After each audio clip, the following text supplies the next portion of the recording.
का, चिट्ठियों का आना प्रदान करना, साथ में मोडिया भाषा की जानकारी मुझे देना। उस समय जो भाषा लिखी जाती थी और जो बातचीत जो चिट्ठियों में होती थी मोडिया भाषा में, मोडिया मारवाड़ी भाषा, साधुकड़ी भाषा जिसे कहते हैं, हम राजस्थानी उसके मोडिया भाषा कहते हैं। तो राजस्थान की मैं रहने वाली हूँ, तो मैं तो भाई जो भाषा मेरे को वहाँ से सीखने को मिली, तो मोडिया भाषा उन्होंने मुझे सिखाई कि भाई मेरी चिट्ठी आए, कभी मैं नहीं रहूँ तो पढ़ लेना, क्योंकि ऐसे नहीं हो कि वो चिट्ठी इधर से उधर हो जाए। उन्होंने मुझे सिखाई। फिर उन्होंने चंद्रकांता संतति मुझे दी, जो उस समय कम से कम मैं जब पढ़ी थी तब मैं 16 ही साल की, 16 साल की मैंने 1 महीने में वो चंद्रकांता संतति पढ़ी। और समझ लीजिए उसके बाद लगातार मेरा जो साहित्य का परिवेश है मेरे पिता द्वारा ही दिया गया था कि एक बहुत बड़ी लाइब्रेरी थी, कम से कम 1 लाख 1.5 लाख किताबें थी उसमें।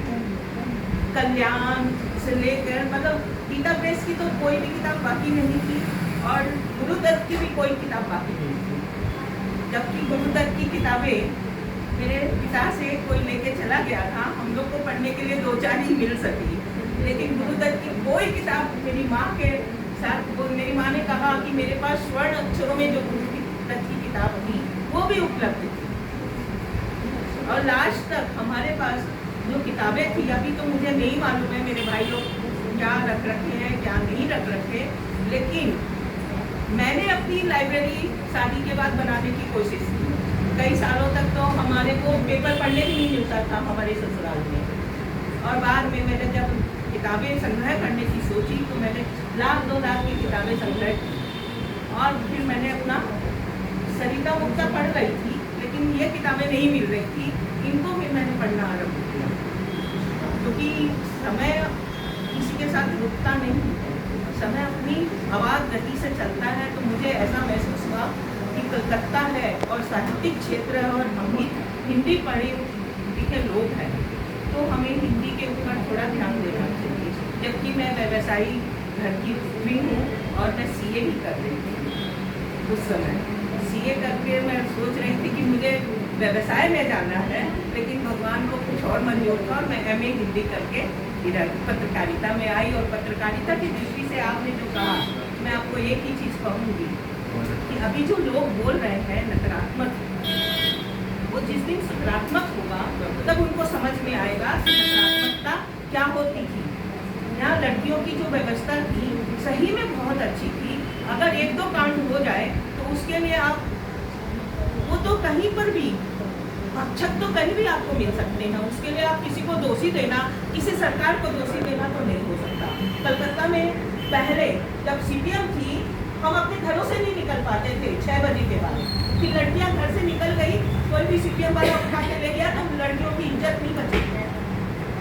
और सीपीएम के बाद ममता दीदी आई तो उन्होंने कम से कम इतना तो किया कि है ना, लड़कियां औरतें सब, मैं तो रात को 1-1 बजे घर पहुंची हूँ, मुझे कभी भी नहीं लगा कि मुझे कोई दिक्कत है। जबकि हम लोग 6 बजे के बाद घर के अंदर घुस जाते थे, पति के साथ भी होते थे तो बोलते थे गाड़ी से चलो, बस से नहीं जाना है। तो वो जो चीज़ें हैं वो तो अब नहीं है। और अब तो ये सरकार आने के बाद तो और भी मैं देख रही हूँ खुलापन है। आप चाहे कुछ भी बोलिए, भेड़िया तो हर जगह है, आपके घर में ही बैठा है, आपको मालूम ही नहीं चलेगा।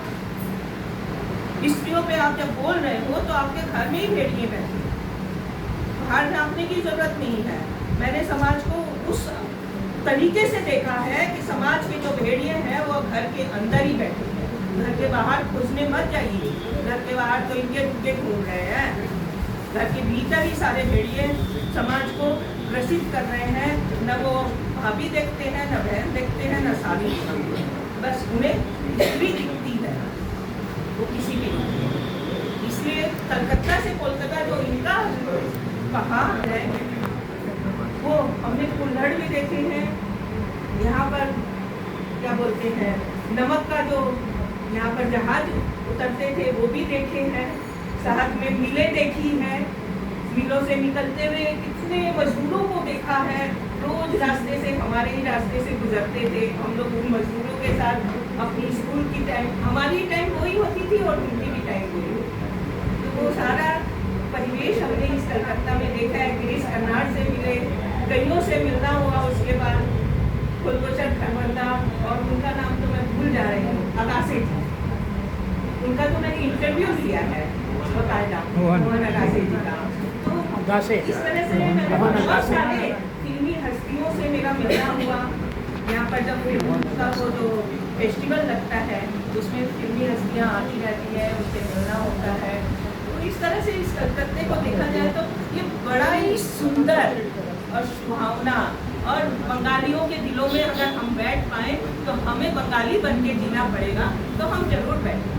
ऐसा नहीं है कि बंगाली हमें नहीं प्यार करते, बंगाली भी हमें बहुत प्यार करते हैं। ये लिटिल मैगजीन मेला जो जितेंद्र जी के द्वारा शुरू किया गया और मुझे भेजा गया, एकमात्र हिंदी भाषी मैं रहती थी, लेकिन उनका प्यार अभिभूत कर देता था।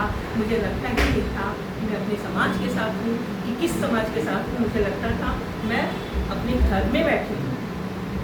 तो इससे ज़्यादा और मैं कलकत्ते के बारे में क्या कहूँ। और विनोद जी अभी बहुत हड़बड़ाए हुए हैं, इससे ज़्यादा बोलूँगी तो विनोद जी मुझसे बोलेंगे कि आपने बहुत समय ले लिया। धन्यवाद कलकत्ता से कोलकाता, और मीरा जी को बहुत बहुत अरे रुक जा यार। अरे अरे यहीं गाड़ी करो।